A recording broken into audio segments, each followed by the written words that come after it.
Alright, so I'm just doing a quick little video here, but I want to say a special, huge, heartfelt thank you to Sean McGrath for his just unbelievable amount of help he's had for me with this layout. It's been extraordinary to say the least. It would not be here where it is today without him. So I just want to kind of show you guys what we did tonight. And again, I could not have gotten where I am without him. So Sean, thank you so much. Here's the layout. So we got most of the risers installed. I'd say we're about 2/3 of the way done. We got this section over here. We double checked that's all level enough. It's pretty good. It's better than what I expected for sure. And then we got this here. We got the risers installed and got that leveled out. Might need a little bit more adjustment later on. And then we got this all in here redone all the way around to the beginning of the big S curve over there. Everything is level.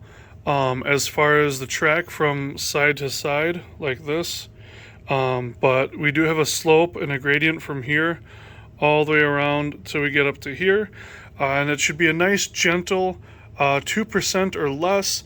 We're going from about 3 inches, 3.5 inches up to about 4 or 5, and we're doing it about 12 to 14 feet, so it should be a nice gentle increase. That's not going to have a lot of cause for issues. The steepest part of the grade, I want to say, is right there, and it looks the steepest because we've got a grade going up to where that little shack is, and then a grade going up and away. So you've got 2 grades there. The white paper towel kind of hides it, so it's not quite as bad as it looks. And then there's a little bit of a twist from this bridge piling over to this one, so that will have to work out. I think it's because that piece over there is so thick. We're gonna need some extra support, and I just want to show you guys something real quick. So you can see where there were holes here, and then I put screws in here, and there were adjustments made. I mean, some of this looks like Swiss cheese. And, you know, Sean had pointed that out, and I said, you know what? That means we didn't settle. We didn't settle for the first one we did. We didn't settle for the second one that we did. We settled for the third one that was perfect, that was flawless, that gave us no trouble. That was exactly what we wanted and what we needed, and it turned out the way we desired it to. And that's what we settled for. It was basically perfection, and that's important. I feel like that's a very important thing. Something else that we saw was, because we didn't initially pay as much attention as we should have to where everything is placed, that, you know, there's a gap right here because this isn't perfectly square to this. So we fixed that by not compromising over here, and everything is perfectly square and level and straight the way it should be. And that's something we have to make sure we do over here. So we don't want to get all the risers and everything put in there and then all of a sudden find out, oh crap, you know, it's not quite right. I think the biggest issue was over here. I did this by myself first, so it wasn't done quite right the first time, and that's why we didn't compromise. So, but it should be a nice gentle grade all the way around, room enough for like a 6 or 8 foot freight train with a couple of engines on it. I don't want to put anything on the back, because if your power on the front cuts out for some reason and you push on a big curve like that, you're going to push that train right off. So I figure 2 to 3 engines, 18 to 20 cars tops, you know, a nice gentle grade, a couple of gentle curves. Everything should be 32 plus. I shouldn't have too many issues, and I think it's going to look really good. So thanks again to Sean McGrath and everyone else who supported me along the way. William for the motivation. William Sampson, that is. He's been a huge motivator. Great sounding board for ideas and advice. I still need to take up this track over here where the diamond is. I got to take that down. I'm not going to use cork. So if you're in the southeastern Wisconsin area and you need cork, you're in luck. I got a bunch of cork. I'm not using it. It's yours for free.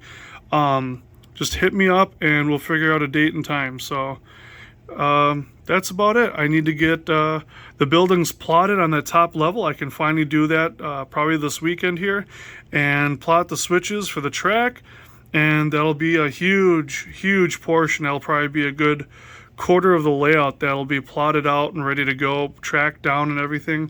Once I do that diamond over there, I can start plotting out the branch line. We had a couple ideas. Sean had a great idea.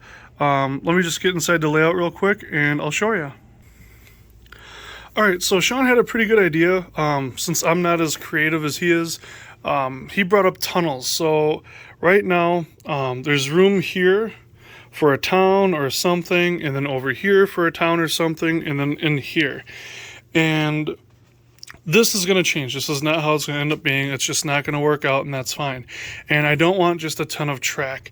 I'm only going to have like a 4 or 5 track yard at best, so I can't have a ton of rolling stock on the layout. It's not going to work. So what I wanted to do is have some sort of way to blend in Wisconsin Central to the Milwaukee Road. And I thought, well, if we put the main line around the inside here, it could split off here and then meet up with WC in here. And this could be its own little area for operating where it's just Wisconsin Central, a little town, and that's it. Nice and simple. And he had brought up, well, if you did your track coming from here, have it disappear into a tunnel somewhere around here, go underneath, come out on the other side, operate over here, do an interchange over here at WC, and WC could operate from in here underneath the bridge over here. I love that idea.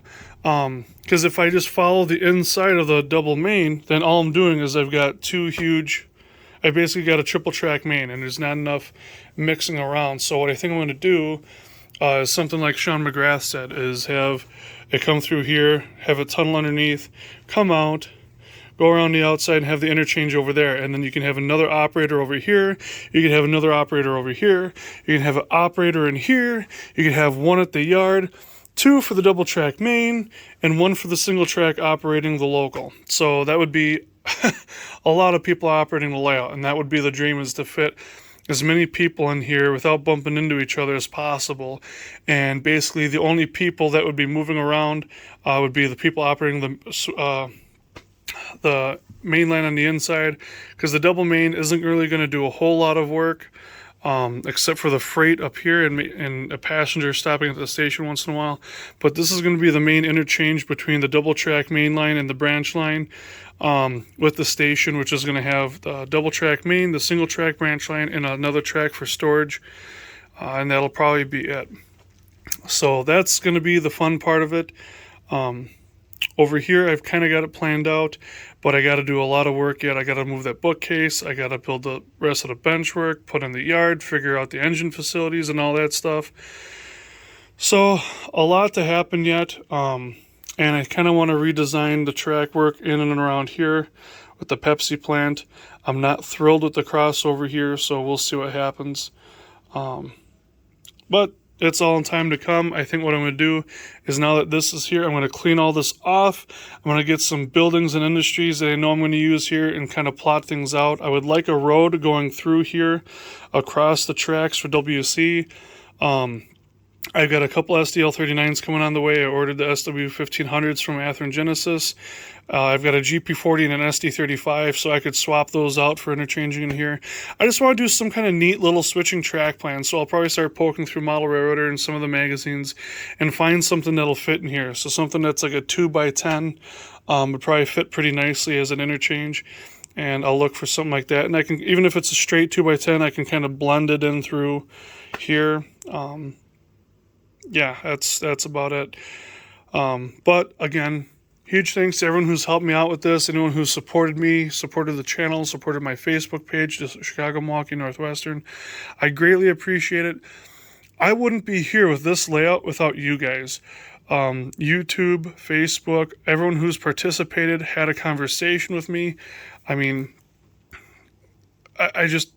it helps me so much to stay motivated, to stay hopeful, and keep working, because this is amazing. Just looking here and just seeing all this stuff. I mean, you guys know who you are. I talk to you. We communicate, even if it's just likes and a few comments here and there. It all adds up. So thank you guys very much, and we'll see you in the next video.